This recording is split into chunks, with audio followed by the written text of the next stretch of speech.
प्रमोदजी, सध्याला एक रील मोठ्या प्रमाणात व्हायरल होत आहे ऑर्गनायझेशनच्या त्याच्याने मोठा घोटाळा सांगण्यात येतो. त्याची सत्यता काय आहे आणि काय कसं खंडन करतात?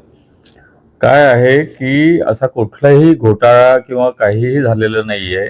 काही डिफॉल्टर लोकांनी काही माध्यमांना घेऊन अशी रील तयार केलेली आहे. आम्ही त्यांच्या अगेन्स्टमध्ये सायबर क्राईममध्ये गुन्हा दाखल करणार आहोत आणि जे 1400 कोटी किंवा काय जे एकदम खोट्या धांदात खोट्या बातम्या त्या देत आहेत आणि त्याच्याबद्दल आम्ही आज पत्रकार परिषद पण घेतलेली आणि त्याच्यामध्ये सगळे सविस्तरपणे मांडणी केलेली आहे.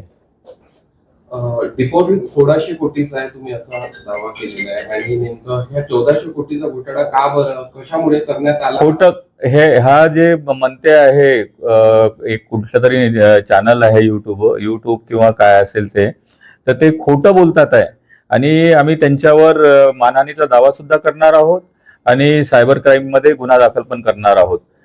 नेमकी सत्यता जर बघितली तर का बरं या पद्धतीचं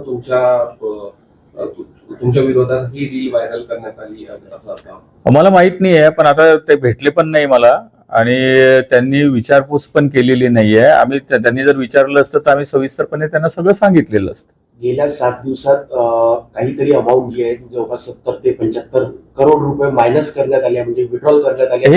हे खोटं आहे म्हणून तर तुम्हाला सांगतोय की असं काही नाही आहे आणि जे लोक थोडे पॅनिक झालेले आहेत त्यांना आम्ही पैसे पण परत देतोय आणि माझं म्हणणं आहे, ठेवीदारांना माझं रिक्वेस्ट आहे की थोडे दिवस थांबा.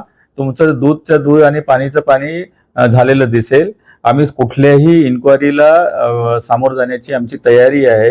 मुळात त्यांनी जे म्हटलेले आहे की याची सीबीआयच्या इन्क्वायरीचं, तर माननीय सुप्रीम कोर्टाने सीबीआयची इन्क्वायरी न करता स्थानिक समितीकडून करावी असं हे केलेलं आहे.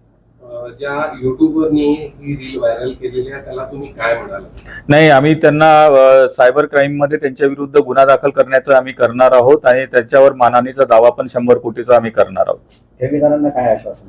ठेवीदारांनी बिलकुल घाबरून जाऊ नये. आम्ही त्यांच्या खंबीर पाठीशी उभे आहोत आणि संस्थेची आर्थिक स्थिती फार सबळ आहे आणि संस्थेजवळ डिपॉझिट पेक्षा जास्त संपत्ती आहे.